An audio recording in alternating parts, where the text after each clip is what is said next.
talk about the life of a cemetery, specifically the Chautauqua Cemetery, with two year-round residents of Chautauqua Institution who understand the operations very, very well. I want to welcome first Sylvia Faust. Sylvia. Thank you. As some people I'm sure know, you are a great volunteer in our area, and your background, Beaver Falls, Pennsylvania Correct. native, and Muskingum College. You are active with Chautauqua Habitat for Humanity. Yeah. Is the commissioner of the utility board, is that elected? Yes. Yes, I it thought is so. That's elected. quite an honor. And a former trustee of the institution. Correct. And Fire Auxiliary. Yeah. And Chautauqua Rehabilitation Improvement Corporation, correct? Good for you, yes. That's a local one some of us have to get used to saying. And you have 2 children, 5 Mhm. grandchildren. Yes. So that may be enough to establish your credibility in this day. And on my left is David Beeson, who was here recently talking about this side of the lake and its sailing ability with all the people involved in it. David is living over on the sort of the south end of the grounds, and also the father of 2 children, grandfather of 5. And I think we left out something the other day that's kind of important. It's elected as a fire commissioner? Yes. Yeah, so we have 2 elected people here. 15 years, did I hear? That's correct. That's awesome. We want to talk about something that, as I was reminded today, all of us should be thinking about sooner than later. And the Chautauqua Cemetery, I think the first thing to establish is where it is. I can answer that. It is on Route 394, south of Potter Road and north of the Chautauqua Institution. It's on the west side of the road. It's 12.5 acres, beautiful cemetery. When I see other cemeteries, I'm very proud of the one. It is a rural cemetery, but it's lovely. And we are regulated by the state of New York under their division of cemeteries.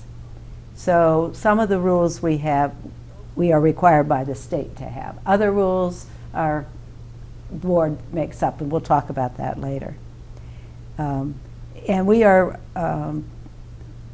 our legal name is Chautauqua Cemetery Association. So that's the legal part.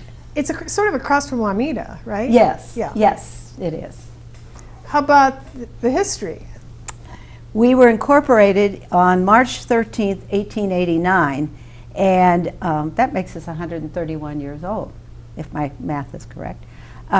We are listed in the Chautauqua County Courthouse in Mayville. We're listed in the first book of corporations of Chautauqua County. So we were one, not the first, but one of the first group of things that were incorporated in the county. We also, part of us is called the Hunt Cemetery, and it was established in 1823. Now we're not sure when we took it over. I presume somewhere that there's that date, but I couldn't find it. The reason that we returned to us was because the town of Chautauqua didn't want to maintain it anymore. And since our cemetery abutted, our property abutted the Hunt Cemetery, we now keep up both of those cemeteries. I believe you brought with you some historical documents. I did. I had to go to the courthouse to see what our corporation papers looked like. And here they are, beautifully written, hard to read. I had trouble with about 4 words that I could not figure out, so a friend came and helped me. But that's what our corporation papers looked like. And I don't know who wrote them, but they're gorgeously written. Were they signed by anyone we would recognize? Well, I'm going to give you the names of the people who signed, and pardon me, I have to read them so I don't forget anybody. Albert Wilson, John Newhouse, Sanford I think it's Beeson, Clifford Dayton, Truman Potter, Thomas Park, Blair Rowland, Henry Wilcox, Willis Potter, Rodman Wilcox, Frederick Taylor, and Almond Westcott. Well, now I know where Potter Road came I'm from. sure. And Potter Road is right very near to the cemetery. So, Excellent. so that's the history. And in terms of the history, David, you as the superintendent of this precious property are intimately familiar with who's over there. I might just add something to what Sylvia said, and that's the Hunt Cemetery part of our cemetery, which we really don't talk about too much, but it's obviously the oldest part of our cemetery. And we have people, I think there's 10 people that were actually born in the 1700s, not buried, but born in the 1700s. And we have 10 relatives of James Prendergast buried there. And James Prendergast, as most of you are aware, was the founder of Jamestown, which I think hence Jamestown came, I'm pretty sure it came from James. Definitely. And we have approximately 130 people buried there. I have very little information other than that because we weren't given anything when the cemetery, when our current cemetery took over the Hunt Cemetery. So I have a map that shows where people should be, but that's about it. So fortunately, we don't do many burials in that section anymore. So Well, I was glad that Sylvia set me straight about the location of Hunt, this older section. I was mistaken. I thought it was the portion down the road, but why don't you again say where the portion it is? you're referring to is what our current cemetery first started at. That would be the area closest to Mayville, and it kind of worked up the road that way. So I'm going to show a couple things here, and hopefully that'll answer everyone's question, that everyone was afraid to ask. So this is a surveyor's map of the cemetery, and it's a little hard to see, but this is 394 down here, and the current entrance is right here. You come in here, the Hunt Cemetery is right over here, and we have a little circle that you come around and then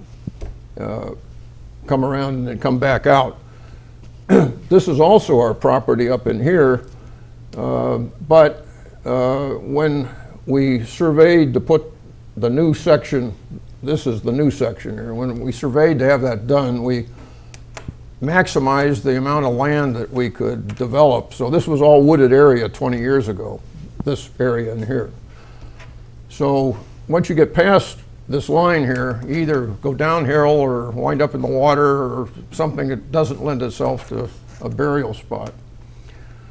So that's looking from the air, and then we we take that and then we put burial spots in the given sections. So we have like 5 different sections that I have 5 different books for. I have one of the books here.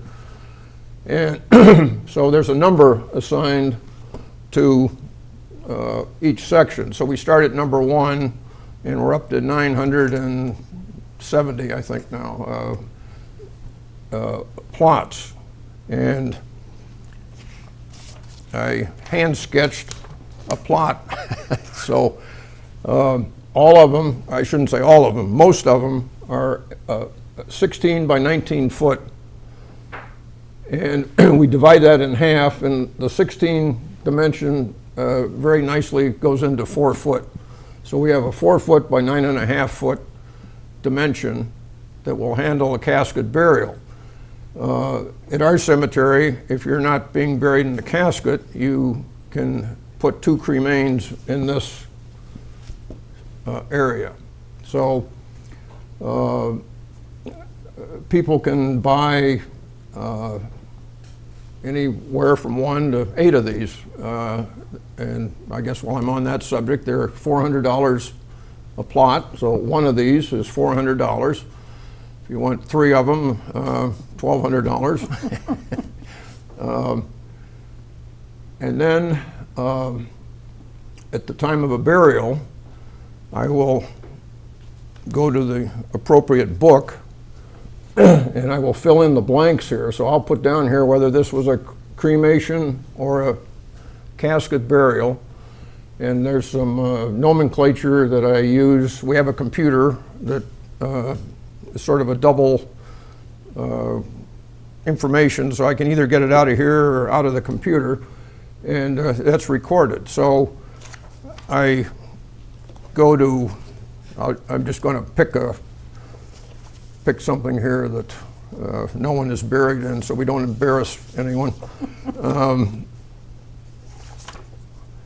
Here's plot 885, and what I record is the date of interment, the name of the person, the age of the person, place of death, the undertaker involved, the address of the undertaker, the date of death, cause of death if that's available, and the location on the individual plot. And then I, in the last column, have who actually did the burial. So it would be our people that do the digging and everything. So that, in essence, hopefully answers everyone's questions about the cemetery. That's very thorough. You touched on the finances. I think it would be of interest, Sylvia, if you elaborated a little bit on that. Okay. As you can tell, with all that acreage, 12.5 acres, it takes some upkeep.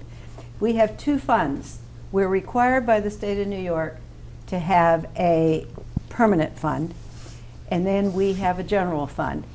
Approximately now, I don't have the numbers for today, but approximately we have in those 2 funds about $309,000. In those funds, it's interesting, the permanent fund we cannot spend. The permanent fund is set up by the state of New York in case we collapse. They get that money to continue maintaining the cemetery. The general fund pays all the expenses that we have in the cemetery.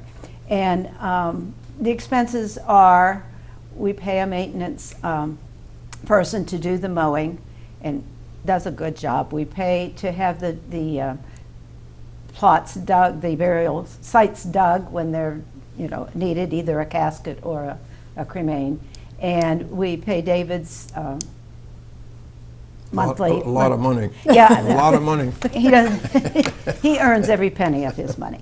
And so those are mostly our expenses. We might have, well, David will tell you some stories about some other expenses we have, like with some trees and things. But right now, those are the general expenses we have. In our general fund, we get money from 75% of the plot sales. The other 25% of the plot sale goes into the permanent fund. That's how we fund the permanent fund. The other part that goes in the permanent fund is from each burial, $30 goes into the permanent fund. Now, from the general fund, we have 75% of the plot sale. We have the burial services, the digging, the setting of the stones, the various services that we have to provide in order for a burial. And then we get donations. Sometimes we get bequests, and we can spend the income from the permanent fund, not the capital, but the income. And then we've invested our money, so we get the investment income from that. The cemetery is a 501c3, no, 501c13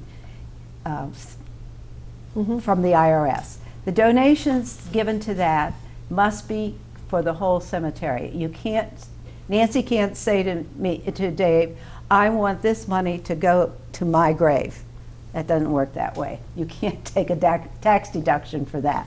So any money that is donated and you want to take a deduction for it, you have to give it for the whole cemetery. And we haven't had any problems mostly with people wanting to do that. After the burial, after you've bought your plot, and then somebody has passed away and you've paid the burial fees, that's it. We don't charge anything else after that. We take care of the maintenance of the graves. And although if you plant things on it, and I think I'll let Dave talk more about that, but if you plant things on it that we can't handle, then you do have to, you might have to remove them. But for the most part, we do not have a fee that we charge to. David, I think you, if you want to address that a little bit about just the peculiarities, you talked to me a little bit about a vandalism fee that, once again, New York State has a lot to say about cemeteries, it sounds like. Well, there is a vandalism fee that's involved when you're at time of burial, and it sounds kind of like we have a bunch of thieves running around, but the state has a general fund, so to speak, that,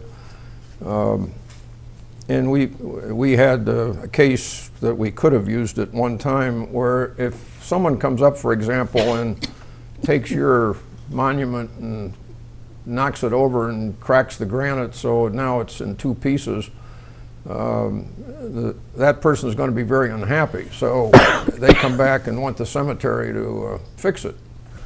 So what we can do is we can fall back on the state, and we have to file obviously some paperwork and say that the so-and-so monument was knocked over and it needs to be replaced, and I have to get some figures, and I think some of it I even have to get maybe 2 bids or 3 bids maybe, and send that to the state, and they will reimburse us for that. So it's a good thing to have. We had one issue one year where we came up and all the veterans markers had been, someone took them. And it was in a time, I think, when times were a little tough, and someone, I guess, obviously needed some money, and they're little round things that we put the flags in, and a lot of them are brass or bronze or valuable metal, and people were taking them and trying to get some money for them. So we had a happy ending to that, but that would have been an area that we could have applied for it. So we do have, you're not going to be able to read this, but thanks to the board, I have some rules and regulations that I can throw at someone, and I said, you got to do this, you know. So it gets me off the hook on some things, because people want to do this and they want to do that, and I'm sure they have all good intentions, but some of it doesn't necessarily lend to the cemetery. Someone wanted to put a flagpole up, and I said, well, you know, what are you going to do? Come every day and raise the flag and lower it? You know, it just, we have regulations for where you can plant plants, where trees are something that need to be discussed, and they're not an automatic, just because you want a tree doesn't mean you're going to get a tree. I have to look to see if there's another tree right next to where you want to plant the tree. So we try to spread them out.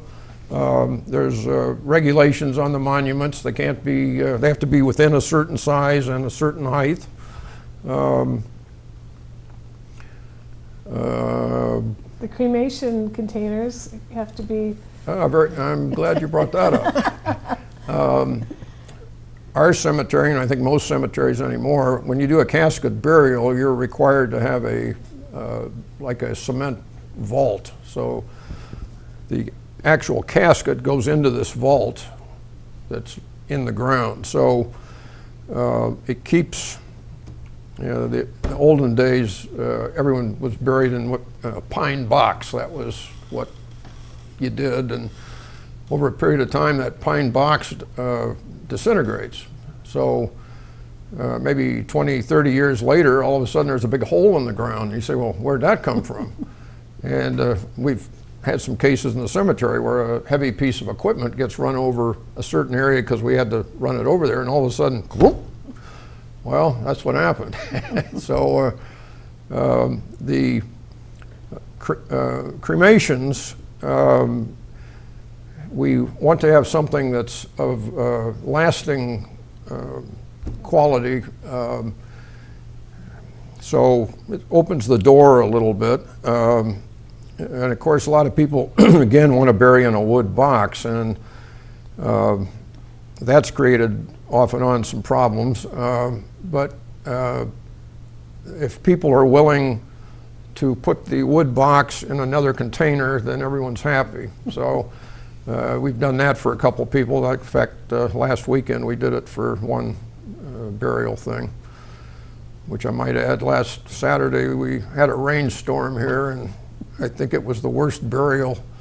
I think 2 inches of rain came down. It felt like it was all in the cemetery, and everyone left soaking wet. I thought it should have lent itself to a baptism more than a burial. So, So David, there's some distinguished people who've been buried there. Could you discuss that for a moment? Well, the two immediately that come to mind is we have two Chautauqua presidents buried there. The most recent one was Dan Bratton, who was president from 1984 to 2000. Unfortunately retired in 2000, but in 2001 we're burying him up at the cemetery, so his retirement wasn't very long. The other interesting president was Arthur Bester, and I think without a doubt he probably was the longest running, or had the longest tenure as a president, and he served from 1915 to 1944. And if you think of those years, 1915 was World War I, the late 20s was the crash, and then we're into World War II. I think he had his hands full. And I know during the Depression, Chautauqua was probably in a little bit of financial trouble, and somehow they managed to work through all that. So the other interesting person that is probably not too many people know this person, but Randall Widrig ran the bookstore, and there's a little plaque when you walk down into the bookstore, and if you look for it, it'll say Randall Widrig, manager from 1921 to 1971, 50 years. Wow, that's amazing. I can't, who has a job for 50 years these days? So. Well, there are a few people who have a job with you as the president. Who are those people, Sylvia? Okay, our board is elected. There are 9 people on the board of trustees, and each one serves a 3-year term, and we elect 3 people every year. Those current people, I'd like to honor them because they are very helpful in all this that we do. Ken Aldridge, Phil Brunskill, Bob Furman, Stan Marshhouse, Becky Robbins, Charlie Schiller, Mary Schiller, Carol White, and I'm the 9th one. Of those, 1 lives in Chautauqua, 1 lives in Jamestown, 1 lives in DeWittville, and 6 live in Mayville. So we are truly a community cemetery, not just the Chautauqua institution, but if you go up and walk through, you will see the number of people. And the board meets in May and October, and our annual meeting is in May, and the cemetery, we usually have a cemetery cleanup picnic in May on Memorial Day, but this year we did not because of the virus. But at that cleanup and then picnic, we give a report of the cemetery for the year. all deed owners are voting members of the Chautauqua Cemetery Association. So that's what we do now. Instead of showing the photos, I think you've raised the curiosity of enough people that they can go and visit the cemetery on their own. But I would like to talk about something that here we are in the pandemic, and we all walked in here with masks on, and we were talking earlier today about the fact that the Spanish flu, sent people during the time that this cemetery was in operation. Right. There was the Spanish flu.